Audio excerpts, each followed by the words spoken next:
오늘은 하나님과 동행하는 삶이라는 제목으로 하나님 말씀 증거하겠습니다. 여러분, 이름을 잘 지어야 합니다. 평생 불리는 것이기 때문에 모양도 또 그 의미도 허투루 지을 수 없습니다. 어릴 적에 숙한이라는 친구가 있었습니다. 이름만 불러서는 평범했지만 그 아이의 이름에 성이 붙으면 좀 달라졌습니다. 성이 정씨였습니다. 정숙한이었습니다.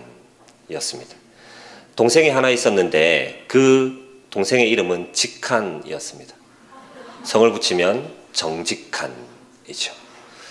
부모님이 정숙하고 정직하게 살라고 지워졌다 얘기하더군요. 참 좋은 의미죠. 제 이름에도 사연이 있습니다. 원래 제 이름은 빼어날 수에 빛날 환자를 써서 수환이었습니다. 아주 빛나는 그리고 찬란한 그런 영예를 누리며 살기를 바랐다고 얘기를 합니다. 그런데 촌의 동사무소가 다 그렇지 않습니까? 매우 빈번하게 일어나는 행정사고로 인해 제 이름이 잘못 올라갔습니다. 그래서 제 이름이 빼어날 수에 날개한이 되었습니다. 아무리 보고 포장을 해봐도 제 이름은 그냥 빼어난 날개인 거죠. 왜 새학기가 되면 선생님들이 이 개인 면담을 하지 않습니까? 생활기록부를 보시면서 또 각인의 이름에 담긴 의미들을 되새겨줘요. 그리고 덕담을 한마디씩 합니다. 숙한이도 예외는 아니었습니다. 그래, 정말 너는 이름처럼 차분하고 정숙하구나. 당시에 학업 성취도가 조금 떨어졌던 만성이라는 친구가 있었는데 그 친구에게는 이놈아, 큰 그릇은 원래 늦게 되는 법이야. 힘내, 잘 될 거야. 좀 칭찬하기 참 좋죠. 저는 그 무렵에 이제 육상부에서 높이뛰기, 멀리뛰기를 했는데 담임 선생님과 면담 때 부르셔서 마주 앉았습니다. 아무리 봐도 제 이름의 의미를 모르겠는 거죠. 네 이름의 한자가 무슨 뜻이냐? 빼어날 수의 날개한입니다. 선생님은 한참을 골몰하셨어요. 그리고 멋쩍어 하시다가 그래, 그래서 네가 높이뛰기를 잘하는 거구나 라고 얘기를 했던 기억이 나네요. 훨훨 날아가고 싶군요. 사실 이름에 정말 많은 무게가 실려 있는 것은 성경이 아닌가 싶어요. 오늘 함께 읽은 본문은 예수님의 두 이름과 그 의미를 우리에게 알려주고 있습니다. 어쩌면 성경 전체를 이 이름이 갖는 함의에 다 담아낼 수도 있을 것 같습니다. 저는 오늘 설교의 제목이 말해주듯이 예수님의 두 이름 가운데 임마누엘에 포커스를 두어 살피려고 합니다. 사랑하는 여러분, 예수를 믿고 구원을 얻었습니다 라는 단 한 줄의 고백이지만 이 말이 담고 있는 의미는 아주 많다는 것을 잘 알고 계실 겁니다. 그러나 우리의 믿음을 이와 같이 고백할 때에는 일일이 그 의미를 다 해석하고 익혀야만 비로소 말할 수 있는 것은 아니지요. 대개는 우리의 죄됨을 알고 우리 주 그리스도의 죄 사함을 믿고 그분을 우리의 구주와 주로 영접하게 될 때 우리는 예수를 믿는다 라고 고백을 합니다. 그렇다면 이 믿음으로 얻는 것은 무엇입니까? 그렇습니다. 우리는 이것을 바로 구원이라고 말해요. 본문은 예수님이 동정녀 마리아에게 잉태되는 전후의 과정을 기록한 것인데 예수님의 육신을 입고 이 땅에 오신 이유가 바로 우리의 구원 때문이라는 거죠. 본문 21절에 주의 사자가 요셉을 찾아와서 아들을 낳으리니 이름을 예수라 하라 라고 말씀합니다. 왜 이름을 그렇게 지으라고 했냐면 그가 자기 백성을 그들의 죄에서 구원할 자라는 거예요. 죄에서 건지실 분이라는 것을 말씀해 주는 거죠. 자, 그런데 연이은 23절에 보면 예수님의 또 한 이름이 소개되고 있는데 바로 임마누엘입니다. 의미는요, 하나님이 우리와 함께 계신다라는 거예요. 여기에서 우리는 지금껏 나름의 의미를 담아 말해왔던 구원의 정의를 재설정할 필요가 있겠다 싶어요. 구원은 단지 죄 사함만을 말하는 것이 아니라 창세전에 우리를 예정하심에서부터 훗날 천국 보좌 위에 주를 찬양할 날까지의 모든 것을 포함하고 있다는 거죠. 즉 죄 사함은 구원하심의 한 기둥이고 그 이후에 필연적으로 동반되는 또 다른 기둥이 있으니 바로 하나님의 함께하심, 곧 하나님과의 동행에 주목해야 한다는 겁니다. 보다 정확히는 죄를 사하시는 하나님, 예수를 만난 것은 영원히 함께하시는 임마누엘 하나님과의 동행을 전제로 하고 있다는 거예요. 그런데 우리는 여전히 임마누엘 하나님이 어떤 분인지를 잘 모르고 있어요. 그래서 계속해서 구원의 출발점만 맴돌고 있는 것이죠. 사랑하는 여러분, 우리는 우리의 죄를 자백했고 죄 씻음을 얻었습니다. 아멘이시죠? 예수를 주와 구주로 고백합니다. 그것은 틀림없는 거듭남의 증거일 거예요. 그런 우리는 전과 같이 죄와 뒤엉켜 살아서는 안 됩니다. 그러나 우리가 죄사함을 받았다고 해서 순식간에 거룩한 존재가 되는 것은 아닙니다. 그래서 여러 차례 거듭거듭 죄에 빠지고 말죠.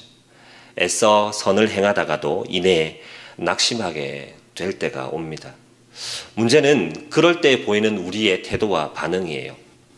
어리석은 실수와 범죄 후에 한참을 골몰하게 되면 난 구원 얻은 사람이 아닌가 봐 라는 결론을 이끌어내기가 일쑤죠.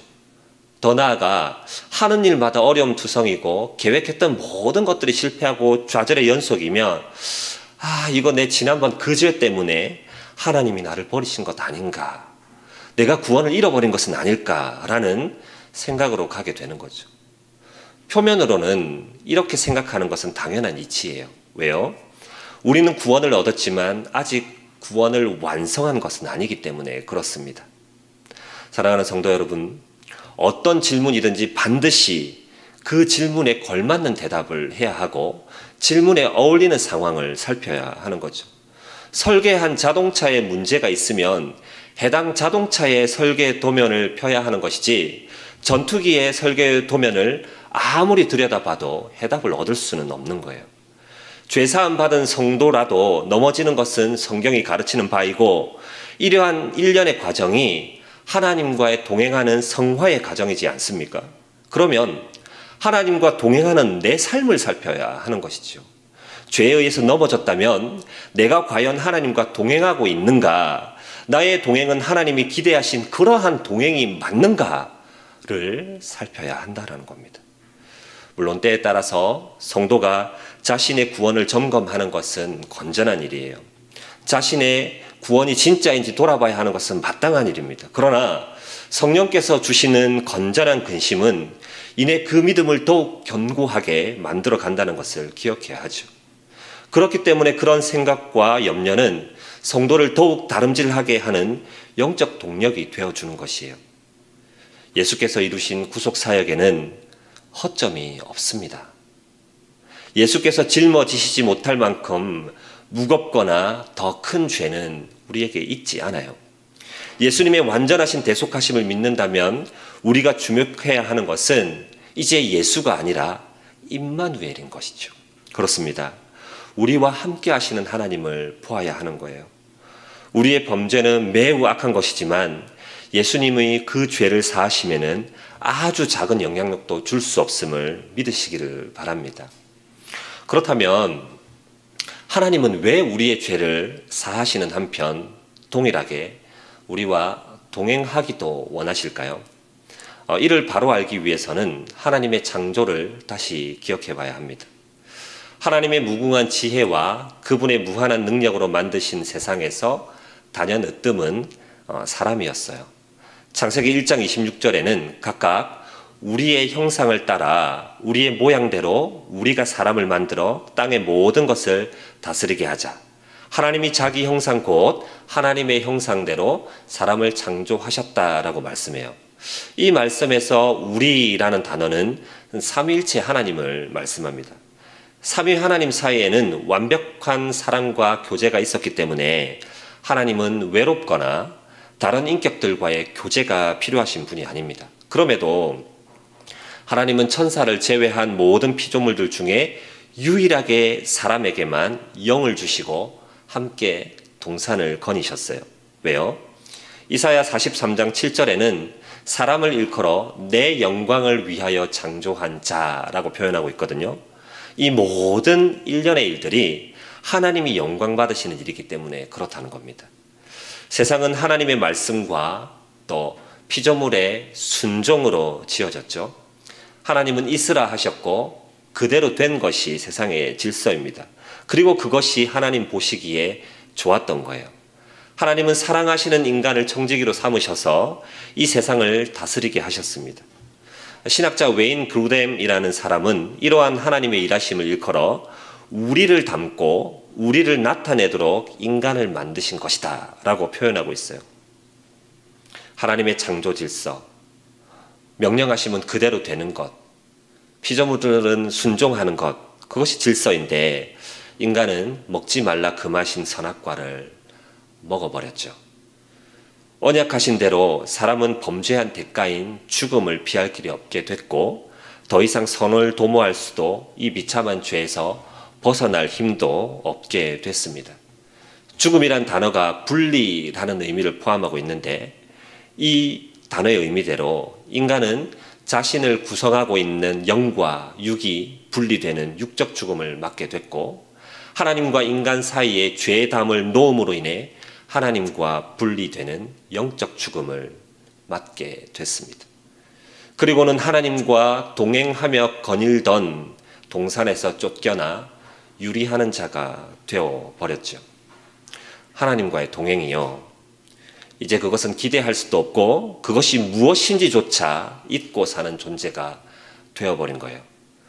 이게 바로 죄의 참혹한 결과이죠. 그런데 삼위 하나님이 그 형상대로 만드셨던 사람을 구원하시기로 작정하셨습니다. 하나님이 스스로 사람이 되시기로 하셨어요. 사람이 범한 그들의 죄에서 구원하시려고 오셨고 이제 그 사람과 다시 동행하시려고 하시는 것입니다. 왜요? 창조하신 뜻을 따라 이 또한 하나님의 영광을 위한 일이기 때문에 그러합니다. 웨인 그루뎀의 말을 다시 가져오면요. 우리를 닮고 우리를 나타내도록 인간을 만드셨듯 그렇게 인간을 구원하신 것입니다. 하나님이 죄를 사하시고 건져내신 사람과 다시 함께 하시는 것이죠. 전에 죄로 하나님과 분리되었던 인생은 그야말로 지옥입니다. 영원한 형벌에 처하면 실로 하나님이 계시지 않은 그곳, 하나님과 동행할 수 없는 그곳에서 영원히 살아야 하는 거예요. 그래서 지옥의 핵심이 뭐라고요? 하나님의 부재라고 거듭거듭 말씀드리는 거예요. 그러나 지금 우리는요, 죄로 죽었던 우리를 다시 살리실 뿐만 아니라 우리와 함께 해 주심으로 인해 하나님과 영원히 거할 천국을 이 땅에서도 맛보며 살아갈 수 있는 것이죠. 자, 하나님의 구원하심은 죄로 죽었던 우리를 살리시고 함께 하심이라는 것을 확인했습니다. 그렇다면 우리 인생의 대다수의 시간에 해당하는 죄 사함 이후의 삶, 곧 성화, 이 성화를 하나님과 동행하는 삶, 이렇게 봐도 무방할까요? 답이 없으면 네, 그렇다라는 것으로 동행한 것으로 간주하겠습니다.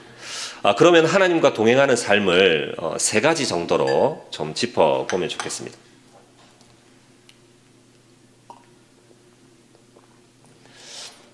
첫 번째, 하나님과 동행하는 삶이란 거룩을 추구하는 삶입니다. 여러분, 미가서 6장에는 하나님과 범죄한 이스라엘 사이에 변론하는 장면을 기록하고 있습니다. 1절부터 5절에서 하나님이 이런 말씀을 하세요.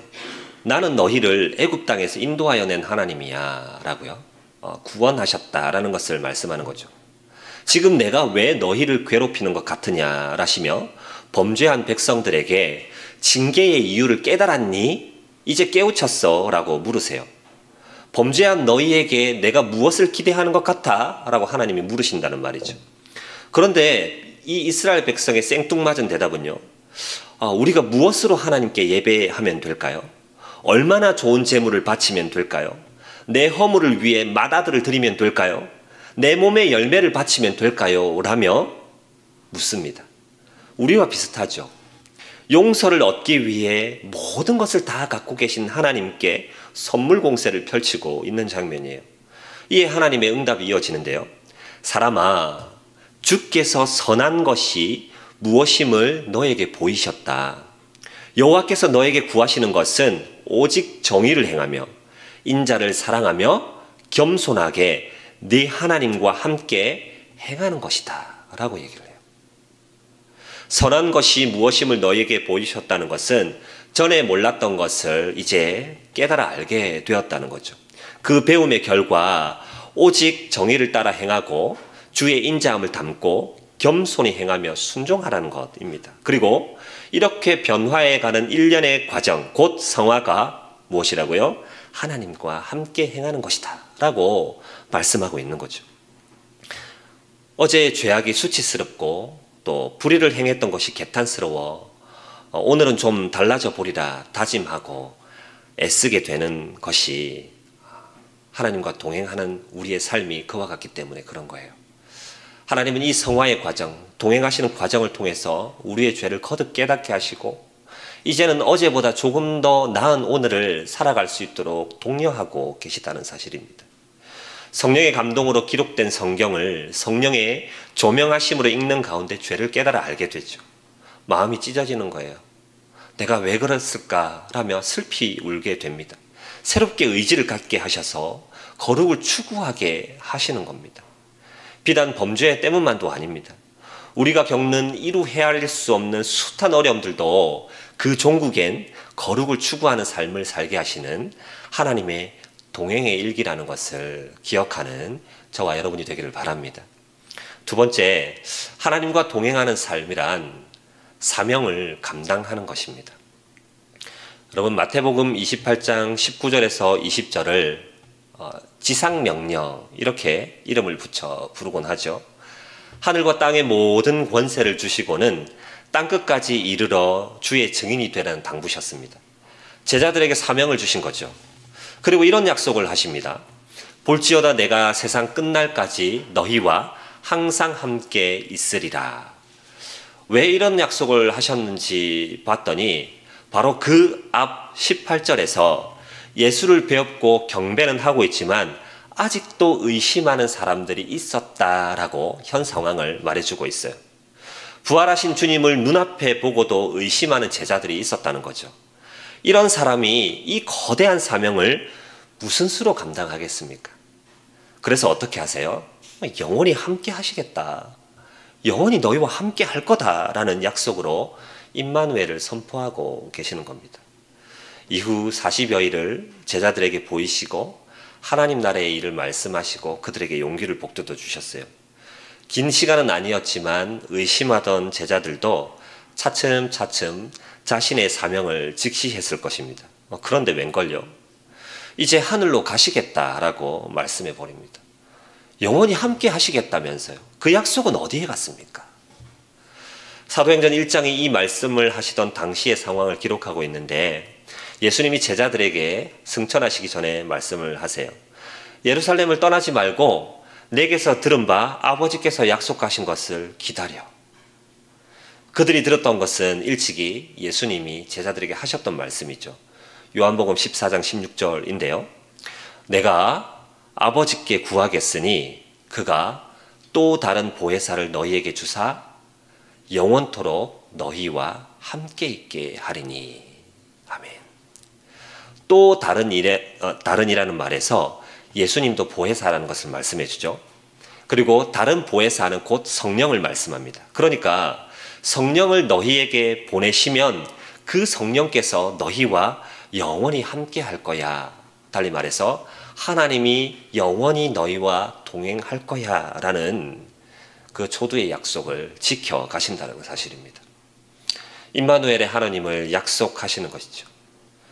그런데 여러분, 이렇게 성령이 함께 하시면 일어나는 일이 무엇입니까? 사도행전 1장 8절인데요. 오직 성령이 너희에게 임하면 너희가 권능을 받고 예루살렘과 온 유대와 사마리아와 땅끝까지 이르러 내 증인이 된다 라고 말씀하세요. 정리가 되죠. 함께 하시는 하나님, 하나님의 동행의 끝에는 하나님이 주신 사명을 부여잡는 사명자의 길을 걷게 하신다라는 사실입니다. 지난 금요일에 있었던 일을 좀 말씀을 드리고자 합니다. 저녁에 신방이 있어서 정리해둔 말씀을 다시 보고 있는데 아내로부터 톡이 왔습니다. 고모님이 위독하셔서 저희 부모님께서 부산에 올라오셨다라는 소식이었습니다. 마음이 복잡해질까봐 신방을 다녀와서 통화하겠다라고 생각하고 저녁에 아내와 함께 신방을 가정으로 출발을 했습니다. 20분쯤 갔을까요? 가는 길에 아버님께 전화가 왔어요. 방금 호흡기 뗐다. 못 버티시네. 고모 막 돌아가셨다. 아버님의 떨리는 목소리와는 별개로 저는 이렇게 다짐을 했습니다. 난 내 사역이 있어. 신방하는 가정에 내 상황이 묻어나면 안 돼. 반갑고 행복한 만남을 다 끝낸 후에 부랴부랴 장례식장으로 달려갔습니다. 저희 부부가 첫 조문객이었어요. 이제 막 빈소가 마련되었고 그 앞에 섰는데 제기에 과일이 깎여 있고 향을 피우기 직전이었습니다. 아차 싶더군요. 고모가 불교도였어요. 돌아가시기 꼭 일주일 전에 딸기 한 대야를 사서 부모님이 계시는 시골집에 오셨더랍니다. 건강하셨고 즐겁게 웃고 이제 곧 새 차가 나와서 차가 나오면 다시 오겠다 말씀을 하시고 부산으로 올라오셨다 해요. 믿지 않는 사람들이 볼 때에는 이렇게 돌아가시려고 가족들 만나러 왔나 보다 그렇게 말씀하겠지만 제 마음의 회한으로 밀려오는 것은 그때 다시 한번 복음을 전했어야 하는데 였습니다. 저희 아버님도 여러 차례 복음을 전했지만 시원하게 대답하지 않던 누나로 인해 펑펑 울더군요. 저희 고모는 오랜 세월을 절간에 하나밖에 없는 남동생과 그 아들들의 이름을 올려놓고 빌었던 분이에요. 제 이름도 거기에 있었겠죠. 최근 제가 목사 안수를 받을 때 우리 집안에서 목사가 나왔다며 되게 기뻐하시고 여기저기 감사 인사 잘 하라고 직접 돈을 붙여 답례품도 사주셨습니다. 그러면서 이제 목사 안수 받았으면 어디로 발령이 나냐라는 순박한 질문도 하셨더랬습니다. 저를 만날 때마다 애들 데리고 집에 집에 와서 밥 한번 먹자라고 하셨는데 그게 어디 밥 먹으러 오라는 의미였겠습니까? 그때 가서 더욱 복음을 전했어야 하는데 단 한 번 가보지를 못했습니다.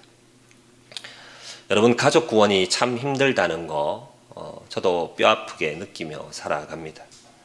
그런 면에서 본다면 우리는 매번 실패하는 형편없는 사명자이죠. 내 모습 무엇을 보아도 자녀가 혹은 부모가 형제가 나를 보고 예수를 믿을 것 같지는 않습니다. 모든 그리스도인들이 공히 느끼는 부분이 이 부분이 아닌가 싶어요. 그럼에도 우리 주님 우리에게 말씀하시는 것은 너희가 예수의 증인이라 말하고 또 성령이 너희에게 임하시면 하나님이 동행하시면 해낼 수 있는 일이다 말씀해 주고 있어요. 그리고 성경 곳곳에 드러나듯 맡은 자에게 구할 것은 충성이라 하십니다. 이 충성은 내가 이 싸움에 모든 것을 걸고 내가 이 싸움을 이긴 후에 죽어버리겠다라는 각오를 말하는 것이 아니에요. 성경이 말씀하시는 충성은 끝까지 감당하는 것을 얘기합니다. 이 사명을 어떻게 끝까지 감당할 수 있습니까? 사명을 부여하신 그분과 동행하는 길, 그 길밖에 없는 것이죠. 주 안에 사랑하는 성도 여러분, 까마득히 잊어버린 각인의 사명을 떠올려 보시겠습니까? 여러분과 함께 하시는 하나님은 지금 누굴 향해 달려가기를 원하십니까? 모두가 똑같은 사명을 갖지는 않았을 겁니다. 모두가 전도자일 수도 없어요. 하나님과 동행하시는 지금 그 자리에서 맡은 바 사명이 무엇입니까? 바라기는 그 모든 사명을 주와 동행하시면서 넉넉히 감당해내는 은혜가 있으시기를 주의 이름으로 축원합니다. 세 번째로 하나님과 동행하는 삶이란 하나님의 형상을 끊임없이 회복하는 과정이라는 거예요. 여러분, 이 명제의 방점이 어디에 찍혀 있어요? 저는 과정이라는 단어에 무게를 두고 싶어요. 점진적인 과정인 거죠. 거듭난 인생은 깨어졌던 하나님의 형상을 회복해가는 삶을 삽니다. 단번에 변화되는 것이 아니에요. 계속해서 변화해가는 이것을 우리는 성화라고 불러요. 그리고 이것을 우리는 하나님과의 동행이라 불러도 무방하다라고 협의를 했습니다. 회복이 되려면, 복구를 하려면 표준이 되는 흠없고 정상적인 표상이 있어야 합니다. 하나님의 형상을 회복해 하는 것은 하나님뿐이에요. 우리는 하나님과의 동행을 통해 하나님을 더욱 알게 되고 하나님을 경험하면서 깨어진 우리를 그 하나님께 맞추어 회복시켜 가는 것이죠. 그분의 성품과 인격을 닮아가는 거예요. 이 땅에서의 한 개인의 삶이 수십 년, 아니 수백 년이라 할지라도 이 땅에서는 여전히 회복하는 과정을 살아낼 뿐이죠. 이 과정의 마침표를 찍는 때는 우리의 구원을 이루고 우리를 구원하신 주의 보좌 앞에 있을 때인 줄로 믿습니다. 사랑하는 성도 여러분, 과정을 지나는 이들, 그런 우리가 노력해야 할 것은 태도예요. 태도를 얼마나 잘 고수해 나아가는가이죠. 때로 우리보다 한 걸음 앞서 행하기도 하시고, 어떨 때는 조용히 뒤따르셔서 안 계신 것 같아 보일 때도 있지만, 하나님은 언제나 우리와 함께 하시는 분인 줄로 알고 우리의 태도를 쉬쉬 둔개치 않는 것이에요. 설교를 맡을 때마다 여러 차례 예를 들어 설명을 드리곤 했습니다만, 우리가 얻은 결과로 하나님께 영광 올려드리는 것은 그리 어려운 일이 아닙니다. 그러나 실패했을 때에도 변치 않는 태도야말로 하나님이 받으시는 가장 기뻐하시는 영광인 줄 알고 그 태도를 지켜가는 저와 여러분이 되기를 바랍니다. 말씀을 정리하겠습니다. 십수년째 마음을 쏟으며 응원하고 있는 이가 있습니다. 매년, 매월, 매일 때가 되면 또 기대하고 지켜보지만 또 실패합니다. 어떨 때는 확 버리고 돌아서 버릴까 싶을 때도 있습니다. 그런데 그게 안 되는 거예요. 버렸다 생각하면 눈물이 차오르는 거죠. 이번에는 될 거야. 이번에는 잘 하겠지. 또 기대하고 지켜보지만 그러기를 도대체 몇 년째인지 모르겠습니다. 포기가 안 되는 거예요. 정말 사랑하거든요. 계속 실패해도 제 태도는 동일할 거예요. 이쯤 되면 저 아들 얘기인가 보다 싶을 텐데 롯데 자이언츠 얘기입니다. 아무리 기대를 해도 소망이 보이지 않는 이 구단인 거죠. 우리가 사랑하는 그 무언가를 버리지 못함은 우리 마음에 담겨있는 사랑 때문일 겁니다. 하물며 인생을 사랑하셔서 독자를 내어주신 하나님은 어떻습니까? 몸소 육신을 입으시고 십자가에 살찢고 피 흘려 죽으신 그분의 사랑은 어떠합니까? 결단코 우리를 버리지 아니하시고 우리와 끝까지 동행하셔서 마침내는 약속하신 그 천성까지 인도해 내실 줄로 믿고 넉넉히 승리하는 우리 모두의 삶이 되기를 말씀으로 축복드립니다.